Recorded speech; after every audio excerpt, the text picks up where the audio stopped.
নৃসিংহদেব ভগবানের কত ভক্তরা দেখো বসে আছে। আমরা সকালের দিকে গিয়েছি বলে তেমন কেউ নেই। ১২টা ১টা থেকে ভক্তের সমাগমে সম্পূর্ণ মন্দির ভরে যায়। তোমরা সবাই ভক্তি ভরে নৃসিংহদেবকে দর্শন করো।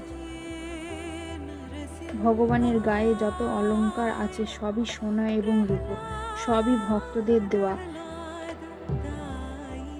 নৃসিংহদেবের মন্দির ১০টার দিকে খুলে ভক্তরা একে একে পুজোর সামগ্রী ব্রাহ্মণের হাতে তুলে দেয়।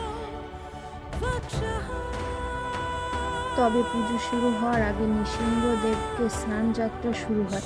নৃসিংহদেবকে ঘি, দুধ, দই, ডাবের জল সব শেষে গঙ্গা জল দিয়ে স্নান যাত্রা সম্পূর্ণ করা হয়।